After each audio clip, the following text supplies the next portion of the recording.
Asteroidler nüfusumuzun artmaya devam edeceği uzayın keşfinin ve dünyadaki refahın sürekliliği için doğal kaynaklar sağlar. Su arayışı. Tek bir asteroid tarih boyunca fırlatılmış her roket için yeterli yakıtı sağlayabilir. 1. Su zenginliği asteroid. Tek bir 500 metrelik asteroid uzayda kullanılmak üzere 5 trilyon dolar değerinde su sağlayabilir. Dünyadan uzaya su göndermek maliyetli roketler ne kadar su taşırsa o kadar da kullanmaları gerekir. 2. Sonsuz zenginlik. Asteroid madenciliği bizi hem dünyada hem de dünya dışında destekleyebilecek neredeyse sonsuz bir platin ve su kaynağı sağlayabilir. 3. Platin zenginliği asteroid. 500 metrelik platin zengini bir asteroid yaklaşık 2,9 trilyon dolar değerindedir ki bu da yıllık platin üretimimizden daha da fazladır. Peki bu platinin dünya üzerindeki kullanım amaçları neler? Elektriğin maliyetinin azaltılması, elektrik kullanan ulaşım araçları daha yeşil bir dünya sağlayabilmek için platinin kullanılması gerekiyor. Peki uzayda suyun kullanılmasının mantığı ne? Roketler için yakıt sağlayabilir, nefes almak için hava da sağlayabilir, içmek için su sağlar. Antarktika. 2020 yılında Avustralya ve Çin'den araştırmacılar Antarktika'daki Doime-Argons uzayı gözlemlemek için dünya üzerindeki en iyi yer olduğu sonucuna vardılar. Soğuk, karanlık, yüksek ve uzak olan bu yer, Güney Kutbu'nun ince atmosferimizin ötesindeki koşullara tartışmasız en yakın karasal ortam. Antarktika uzay için harika bir vaka çalışması diyor Nesvold. Çünkü ortamı çok düşmanca ancak yine de uzayın kendisinden çok daha güzel. Ayrıca çok fazla bilimsel değeri olan bir ortam. Bilim insanları dışarı çıkıp burayı incelemekte çok ilgileniyorlar. Tabi bir de maden kaynaklarıyla dolu. Bilimsel çıkarlara sahip olanlar ise Antarktika'dan maden çıkarmaktan çok mutlu olacak insanlar arasında her zaman bir gerilim olmuştur. Antarktika'nın hukuki tarihi uzaya nasıl yaklaşabileceğimiz konusunda çok ilginç bir emsal teşkil ediyor. Çünkü maden çıkartmasını yasaklamayı başardılar diyor Nesvold. Bunu çevresel aktivizm yoluyla nasıl başardıklarını izlemek oldukça büyüleyici. Hiçbir benzetme mümkün değildir ama Antarktika iyi bir benzetme. Bir başka potansiyel benzetme de ulusal olarak ilan edilmiş kara sularından ötesindeki dünya okyanusları. Nesvold bu konuda uzay hukukçuları tarafından sık sık gündeme getiriliyor. Çünkü uluslararası okyanuslar üzerinde herhangi bir ülke hak iddia etmiyor ve uzayda da dış uzay anlaşmasına göre hiçbir ülke uzayda toprak iddiasında bulunamıyor diyor. Kozmik yoldaşımız Güneş sistemindeki diğer gezegenlerde hayatta kalmak için bir basamak görevi görebilir. Ayın kolonileştirilmesi. 1. Eve yakınlık. Dünyaya olan yakınlığı sayesinde Ay kolonileşmek için en uygun yer. 2. Acil durum. Astronotların daha da hızlandırılabileceği 3 günlük kısa nakliye süreleri, acil durum malzemelerinin dünyadan bir Ay kolonisine hızla ulaştırılmasına veya bir mürettebatın Ay'dan hızla ayrılıp gezegenimize geri dönmesine olanak taşıyabilir. 3. Ay çiftliği. Bir Ay çiftliği Ay'ın kuzey kutbunda konuşlandırılacak ve yerel yaz boyunca günde 8 saat güneş ışığı sağlayacak. Bu süre mahsullerin güneş ışığına doğru döndürülmesiyle elde edilecek. Faydalı sıcaklıklar, radyasyondan korunma ve tozlaşma için gerekli böceklerin yapay olarak sağlanması gerekecek. 4. Ay üsleri. Yüzeydeki üslerin radyasyondan ve mikrometeoritlerden korunması gerekecek. Bir kraterin içinde bir ay üssü inşa etmek kalkan sağlayacak. 5. Ayda nakliyat. Ayda kargo ve insanların modüllere ve uzay araçlarına taşınabilmesi çok önemli. Keşif araçları çok dik ya da engebeli olmayan araziler için faydalı olabilirler. Kalıcı raylı sistemler birden fazla üssü birbirine bağlamak için kullanılabilir. Ulaşılması zor bölgeler için uçan araçlar tercih edilebilir. 6. Roket fırlatmaları. Bir ay üssü yerel olarak üretilen yakıt kullanılarak Mars'a roket fırlatmak için bir alan olarak hizmet verebilir. Çekimi daha düşük olduğu için Ay'dan fırlatma yapmak dünyadan daha kolaydır. 7. Düşük çekimi. Ay'ın yüzeyinde koloni kurmak, dünyanın 6'da 1'i kadar olan düşük çekimine insan vücudunun uzun süre nasıl tepki verdiğini öğrenebileceğimiz anlamına geliyor. Bu bilgiyi daha sonra Mars'ta yaşanabilir bir koloni planlamak için kullanabiliriz. 8. Gözlem evi. Ayda ay malzemelerinden tesisler inşa etmek, yapı malzemelerini uzaya fırlatma ihtiyacını ortadan kaldıracak. Ay toprağı karbon nanotüplerine karıştırılarak aynalar inşa edilebilir. 9. Ay makineleri. Dünya ile karşılıklı iletişim gecikmesi 3 saniyeden az olduğundan normale yakın sesli ve görüntülü konuşmak ve gezegenimizden makinelerin bir tur uzaktan kontrol edilmesi mümkün. Uzay yarışı. ABD ve SSCB arasındaki rekabetin büyümesi sonucunda dış uzay anlaşmasına ihtiyaç duyuldu.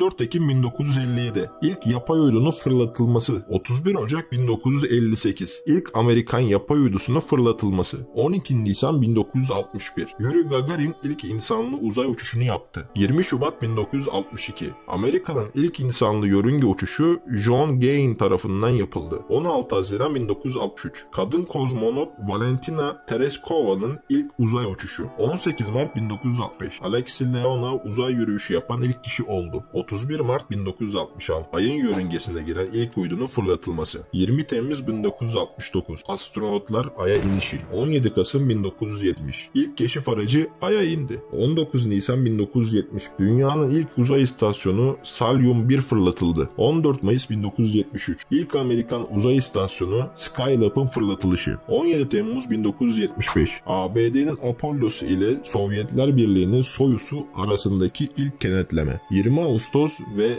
5 Eylül 1977 Voyager 1 ve Voyager 2 Güneş sisteminin dışına doğru bir yolculuğa çıktı. 12 Nisan 1981 dünyanın ilk uzay mekiği Columbia fırlatıldı. 20 Şubat 1986 yörünge istasyonu Mir'in temel bir modülü fırlatıldı. 15 Kasım 1988 Sovyet Braun uzay aracının ilk ve tek uçuşu. 24 Nisan 1990 Hubble Uzay Teleskobu evreni görüntülemek için dünya yörüngesine gönderildi. 20 Kasım 1998 Uluslararası Uzay İstasyonu'nun ilk bileşeninin fırlatılması.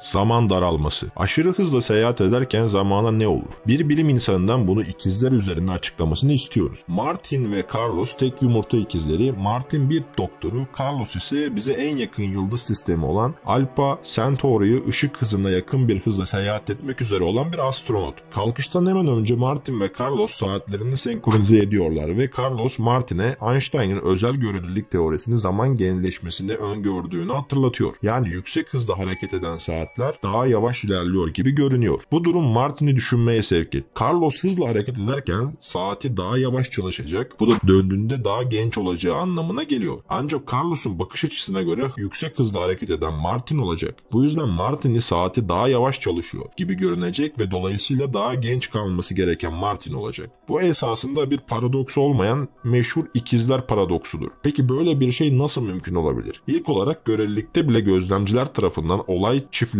atanan uzay ve uzay aralıkları mutlaka eşleşmez. Göreli hareket halindeki farklı gözlemciler tarafından görülen olayların koordinatları arasında belirsiz bir ilişki vardır. Örneğimizdeki kilit nokta Martini saatinde birbirini izleyen iki tik-tak tanımlayan olayların Carlos'un bakış açısından uzayda aynı konumda gerçekleşmemesi, çünkü Carlos Martini saatini hareket halinde görüyor. Carlos Martini saatinin tik-taklarını kendi saatlerin tik-taklarıyla doğrudan karşılaştıramaz. Çünkü bunlar uzayda farklı konumlarda gerçekleşiyor. Ancak aynı konumda gerçekleştirdiklerinde örneğin yolculuktan hemen önce ve hemen sonra takları karşılaştırabilirler. Carlos'un gemisinin geri dönebilmesi için rotasını değiştirmesi gerekiyor ki bu da bir kuvvet etkisi anlamına geliyor ve o zaman özel görelilik gerekli olmuyor. Bu durumda Einstein'ın genel görelilik teorisi Carlos'un daha genç kalacağını söylüyor. Üzgünüm Mart. 1. Yolculuğun başlangıcı. Carlos yaklaşık 4 ışık yılı uzaktaki dünyaya en yakın yıldız sistemi Alpha Centauri'ye doğru uzay gemisiyle yola çıkmadan önce Martin ile saatlerini senkronize eder. Bu senaryoda hem Carlos hem de Martin aynı referans noktasındadır. Aynı zaman ve uzay hareketini deneyimlenmekte ve zaman genleşmesi henüz araya girmemiştir.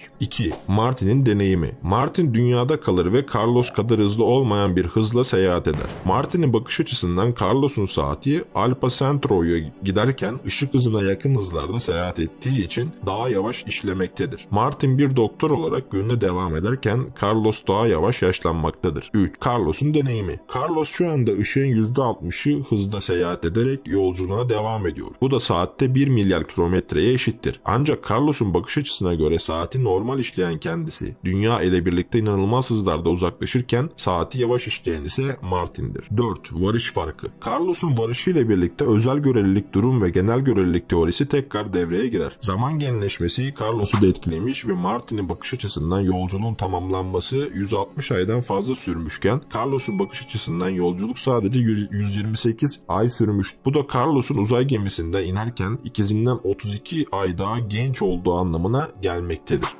Bu videomuzun içinde böyle farklı küçük hikayelerden sizlere bahsetmek istedim. Eğer bu tarz küçük farklı hikayelere değinmemi isterseniz arada bir böyle küçük farklı videolarda çekerim dostlarım. Serimiz gerçekten çok iyi ilerliyor. Beyin serisine bakarak 3 videoda 4 videoda daha fazla izlenmeler aldığımızı görüyorum. Bu yüzden de beni çok şevklendirerek video çekmemi sağlıyor. Bir dahaki videomuz gelene kadar kendinize çok iyi bakın. Görüşmek üzere Eğitim Masası ailesi.